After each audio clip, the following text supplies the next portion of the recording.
Mga tropa, tara samahan nyo ako. Meron tayong gawa. Super General 7kg front load washing machine. Ito ang problema niya. Sobrang ingay, kumakalampag pa. Humiwalay na ang spider niya dun sa drum. Tara, tignan natin. Buksan natin. Alam nyo ba mga tropa, madalas ganito kadumi ang loob ng washing machine. Hindi lang natin siya nakikita kasi nga nasa loob siya, pero sobrang dumi talaga. Dito napupunta ang tubig na may sabon na nagsasabon dun sa mga damit natin na nilalaban. Kaya ang mga dumi na yan, sumasama yan sa mga damit na nilalaban natin. Tapos tignan nyo naman ang itsura ng drum. Napakadumi. Kung hindi po yan bubuksan, talagang hindi yan malilinis. Tapos po tignan nyo yung spider, oh. Bali na. Kaya kumakalampag na siya. Kaya dali-dali din akong pumunta sa bilihan kung saan makakabili ng spider. Kung hindi ka masyadong maalam, hindi basta-bastang mamimili ng parts kasi may kanya-kanyang sukat yan.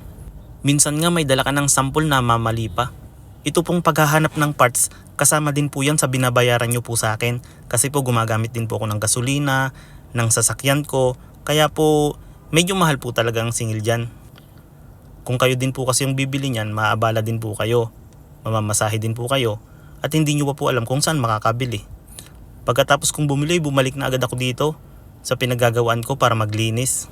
Biglaan nga lang ang gawa na ito, kaya hindi ko nadala ang pressure washer ko.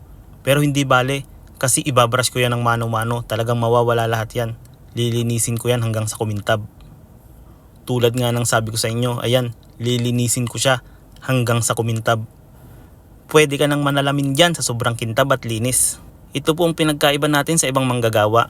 Home service po tayo, pwede nyo po akong bantayan kung gusto nyo. Makikita nyo po talaga na sobrang linis po lahat ng mga gawa natin. At mga bago po ang mga ipapalit natin.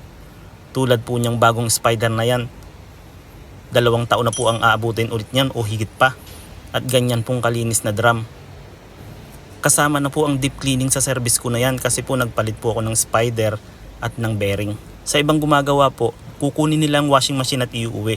Ibabalik po sa inyo, okay na. Pero hindi nyo po nakita ang loob kung nalinis ba o pinalitan ba ng bago. Dito ay okay na tayo. Naikabit na natin lahat.